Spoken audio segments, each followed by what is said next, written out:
준호와 자신은 약이나 술에 취한 여성에게 나쁜 짓을 했다고 쓰여 있었거든요. 그래서 트렌트는 자신이 언급된 이 부분에 대해 완전 날조라는 주장을 했었습니다.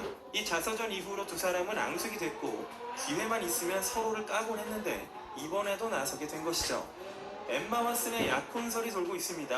호시국에 적어도 사랑만큼은 찾은 엠마. 이미 남친 얼굴도 알려져 있어서 나름 납득이 가긴 하는데요. 2월 4일에 남친은 레오와 LA에 있는 모습이 목격되었는데 반지가 눈에 보이시죠? 그것도 왼손 약지의 말입니다.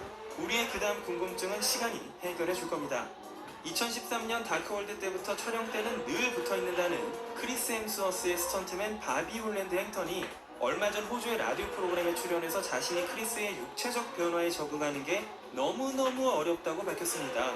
크리스가 엄청나게 벌크업을 해서 인스타에 사진을 이렇게 올리면 망연자실한 표정으로 그래, 나는 지금부터 이 친구와 동일한 몸 크기를 만들어야 되겠구나 싶은 생각에 크리스에게 아이고 감사합니다. 이번에도 열심히 해야겠네요.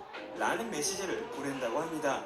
작년 11월에는 크리스 프렛이 안녕 친구, 아까 내 트레이너들한테 들었는데 너 운동 좀 그만해라. 왜냐면 우리 같은 영화에 출연하는 거잖아. 네가 그런 외형을 하고 있으면 내 담당 트레이너가 날 네 옆에 세우고 싶지 않을 거거든. 아무튼 그래서 지금 나도 체중을 무진장 올리고 있어. 고맙다. 이런 말을 해서 화제가 된 적이 있었습니다. 현지 시간 2월 7일에 플로리다 템파베이 레이먼드 제임스 스테디움에서 제55회 슈퍼볼이 개최되었었죠. 여기서 위켄드가 엄청난 쇼를 보여줘서 지난 한 주 내내 화제였습니다. 6개월이 넘게 팀과 원격으로 통신하면서 쇼를 준비했고 스테이지를 더 훌륭하게 하기 위해서 한화 80억가량을 자비로 지불하기도 했습니다. 캐나다인으로서는 처음으로 하프타임 쇼의 메인 무대를 장식했던 위켄드는 고교 중퇴 후 노숙자는 아니고 노숙자처럼 살았다는데요. 이제는 세계 최고의 아티스트가 됐네요. 제가 봤던 슈퍼볼 쇼 중에 정말 최고였고요. 꼭 한번 보시기를 권하겠습니다. 그런데 여기서 캔다 필 마이 페이스라는 곡의 퍼포먼스를 할 때 이 장면을 두고 제목 배틀이 열렸는데요. 한 네티즌은 슈퍼에서 미아가 돼서 엄마를 찾을 때, 또 다른 네티즌은 200만원짜리 수표를 찾는 중, 그리고 또 어떤 네티즌은 전자레인지로 데우는 피자의 시점 등 다양한 의견이 있었네요. 그리고 한때 잠깐 트위터에서 위켄드의 본명이 화제가 되기도 했습니다. 본명이 아벨 맥커넨 테스파에인데요. 트위터에서 아벨이라는 이름이 트렌딩되기도 했습니다. 그리고 위켄드의 스펠링에서 이가 빠진 이유도 알려드리자면요. 실제로 동명의 밴드가 캐나다에 있기 때문입니다. 전세계 최고의 부호이자 트위터 한 줄로 세상에 없던 일을 벌어지게 만드는 일론 머스크가 아들과의 사랑스러운 사진을 공유했습니다. 지난해 5월 일론은 이 아이의 이름이 XSHA12라고 적었는데 그 이후 캘리포니아주 법 때문에 숫자를 알파벳 표기로 바꿨죠. 그래서 XSH-A12 머스크라는 이름이 현재 플레임입니다. 애칭은 X라네요. 일론의 아이 이름을 도대체 어떻게 읽어야 하는지 여러 의견이 분분했었는데 이제는 정리가 되시죠. 그냥 X. 저스틴 비버의 새로운 차 때문에 난리네요. 저스틴은 지금까지 여러 차를 몰아왔는데 이 디자인은 흡사 우주선 같은 미래에서 온 디자인. 그래서 알아보니까 이 차는 롤스로이스 레이스라는 차종의 커스텀 디자인이라고 합니다. 과거에 컨셉 전기차로 발표된 103EX를 모델로 한 게 아니냐 이런 말들이 돌고 있는데요. 저스틴의 차는 희한하게도 전기차는 아니라고 합니다. 현재로서는 아무래도 커스텀을 한 세상의 유일무이한 차가 아닐까 싶네요. 가십걸의 첫 패스, 에드 웨스트 위기, 틱톡에 나타났습니다. 일단 한번 보시죠.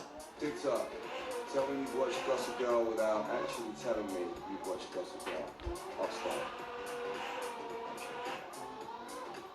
킴 카다시안과 카니에 웨스트의 7살 난 딸 노스 웨스트가 그린 유화가 화제죠. 어떠세요? 참 쉽죠? 이게 7살짜리가 그린 그림이라고 라면서 인터넷에선 난리가 났습니다. 어떤 네티즌은 의심의 눈초리로 이런 말을 합니다. 다음에 얘가 그림을 그릴 때는 비디오로 촬영할 필요가 있어. 그리고 본인이 본인 계정으로 올리면 될 거야. 라고 말하자 애가 어떻게 이런 그림을 그리냐면서 비슷한 의견들이 쏟아졌습니다. 그러자 엄마인 킴이 나섰습니다. 내 아이에 대해선 못 참지. 까불지 마라. 내 딸아이와 친구들은 본격적으로 유아교실을 수강하고 있고 이 그림을 완성시키기 위해 몇 주가 걸릴 정도로 열심히 그렸어. 아이를 자랑스러워하는 엄마로서 아이의 노력을 나누고 싶었거든. 실제로 그림을 그린 사실관계를 생각지도 않고 어른들이 멋대로 쓴 기사를 미디어나 SNS를 통해 보게 되잖아. 아이들이 멋진 일을 하는데 왜 굳이 비난하려 할까? 부정적인 생각으로 부끄러울 일을 자초하지 말고 모든 애들이 훌륭하게 자라도록 해줘야지 라고 강하게 호소했습니다. 게임을 좋아하시는 분들 중에 라스트 오브 어스 파트 2를 모르시는 분들은 안 계시겠죠. 그게 어떤 의미든 말이죠. 그 드라마판 조엘 역의 원더우먼 1984, 스타워즈 만달로리안의 페드로 파스칼, 엘리 역의 벨라 램지가 캐스팅되었습니다. 두 배우 다 왕좌의 게임에 등장한 바가 있었기 때문에 팬들이 몹시 흥분하고 있습니다만 아직까지 라오어 파트 콜렉터즈 에디션 갖고 계신 분들께서는 힘내십시오. 나네. 그리고 얼마 전 페드로가 인스타그램에 자기 동생 룩스 파스칼의 사진을 올리면서 성원을 보냈거든요. 페드로의 동생 룩스는 트랜스젠더로 페드로는 자신의 삶에 있어 가장 중요한 존재이고 아티스트면서 나를 이끌어주는 존재, 나의 인격을 형성한 첫 번째 사람이라고 가족애를 드러냈고요. 페드로 역시 지금 동생이 행복해서 자기도 좋고 앞으로도 최대한의 지원을 약속할 거라고 밝혔습니다. 스타워즈 만달로리안의 지나 카라노가 디즈니로부터 잘려버리고 말았습니다. 그 이유인 즉슨 이 배우가 그동안 보수주의자로 알려져 있긴 했으나 인스타그램을 통해 미국에서 보수주의자들에 대한 취급과 나치시대 독일에서의 유태인 취급을 비교하면서 한번 여론의 불이 확 붙었고요. 패브릭 마스크로 얼굴과 머리를 덮고 있는 사진을 올리면서 마스크를 싫어한다는 의견도 밝혔으며 얼마 전 대통령 선거 이후 부정이라는 음모론을 제기하기도 했습니다. 그러자 인터넷에선 파이어 지나카라노를 해고하라 해시태그가 퍼져나가기도 했었죠. 일이 일파만파 터지자 디즈니와 루카스필름은 지나의 해고를 발표합니다. 지나카라노는 더 이상 루카스필름에 고용되지 않으며 앞으로도 고용될 계획이 없습니다. 그녀의 소셜미디어 활동은 문화 및 종교의 정체성에 입각하여 다른 이들을 헐뜯는 것으로 혐오스럽고 용납될 수 없다는 판단을 내렸습니다. 사실 디즈니 플러스 측은 지나 카라노가 연기하는 캐릭터의 스피노프 드라마까지 계획하고 있어서 작년 12월에 있었던 디즈니의 주주 설명회에서 발표까지 예정하고 있었으나 그로부터 2주 전에 이 문제가 제기되어 전면 백지화됐다고 합니다. 만달로리안 시즌3는 올해 말에 공개될 예정인데요. 캐릭터를 그냥 빼버릴지 대역을 넣을지도 주목해봐야겠습니다. 페리스 힐튼이 충격적인 과거를 밝혀서 화제가 되고 있습니다.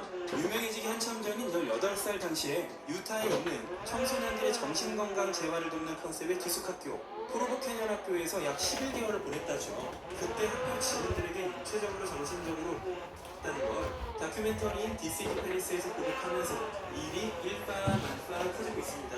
유타주에서는 이런 학교들을 위한 법률적인 규제가 없어서 이런 걸 만들자는 토론도 벌어졌고 여기에 페리스도 직접 가서 증언됐습니다. 페리스는 현장에 있던 유타주의 상원위원회를 향해 이 학교가 구속되고 있고 맞고 벽에 부딪히고 또 금을 당했다. 난 정신적으로 육체적으로 매일 태어났다 라고 말했습니다. 더 구체적으로 말씀드리자면요. 페리스는 몸이 마비되고 나른해지며 상시 피곤해지는 약을 먹으라고 강요받았으며 바깥 공기와 태양빛을 11개월 동안 볼 수 없었고 프라이버시는 제로, 목욕과 샤워를 할 때도 매번 감시를 받았다며 내가 가족과 소통할 때는 모두 감시하고 있어서 아무 말도 할 수 없었다. 가족과의 대화뿐만 아니라 바깥 세상이 모두 차단되어 있어서 도움을 청할 수단도 일절 없었다. 라고도 말했습니다. 지금도 이 말을 하기가 정말 무섭다면서 때때로 감정적으로 이야기를 했다는 페리스는 그래도 저나 다른 겪었던 일들을 지금까지도 있다고 생각하면 밤잠이 안 옵니다. 그리고 당신들은 진짜 그래서는 안 됐습니다. 라고 주장했습니다. 현재 이 학교의 주인은 바뀐 상태로 이전 소유자 시절의 일에 대해서는 노코멘트 하고 있습니다. 이건 좀 화가 나네요. 네, 오늘은 여기까지 하겠습니다. 저는 세뱃돈 받은 걸로 레고 사러 갑니다. 얼른 일어나서 맛보하시고요. 맛있는 브런치. 저도 행복한 연휴의 마지막 날을 만끽하겠습니다. 라고 말하고 있지만 또 영상 갖고 있을지도 모르겠습니다. 새해 복 많이 받으시고요. 구독과 좋아요 꼭 잊지 마세요. 지금까지 주간 김효케 K였습니다.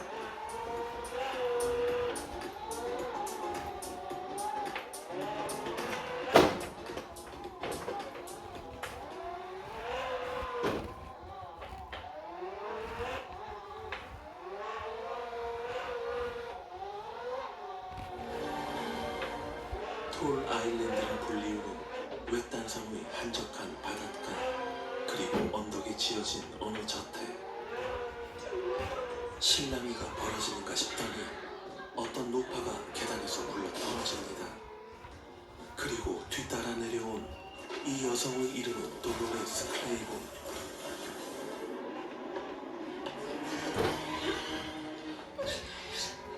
Got a 75 heavy me up.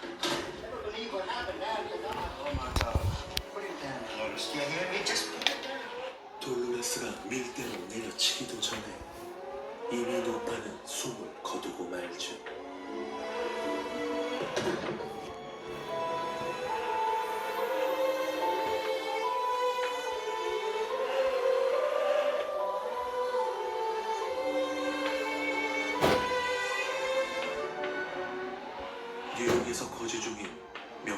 잡기로 유명한 기자 셀리나. Yeah, Selena, you're not the only writer here, okay? I've got a dozen people out there to keep happy. You know? 그녀 앞으로 도착한 누가 보냈는지 모를 한 장의 팩스. for questioning. Mrs. Dolores St. George of Little Toller, Maine. 그 내용은 자신의 어머니가 살인 혐의를 받고 있다는 지역신문의 기사였죠. 15년 전 그토록 증오하며 떠난 마을이었지만 어머니의 살인사건을 논치할 수 없기에 내키지 않는 귀환을 하게 됩니다. 현재 해당 사건을 조사하고 있던 형사 존 맥키. 그는 지금까지 단 한 사건을 제외하고 모든 사건을 해결한 베테랑이었죠. 그리고 반갑게 인사를 건네오는 경관 프랭키. Technically not. Take a weekend, try and sort things out. She's not under arrest. Why are you keeping her in custody? 아직 경찰서에 구류 중이던 어머니 돌로레스와 제외하는 셀리나. I told you I don't want a lawyer. Dolores, Selena? 긴 시간 만나지 못했던 딸을 보며 기쁨을 감출 수 없는 돌로레스와 이런 재회가 어색하기만 한 셀리나. 둘의 온도 차이는 확연히 달라 보였죠. I got my own house. You know it. sorry, but I think it's for the best if you got yourself some legal rights.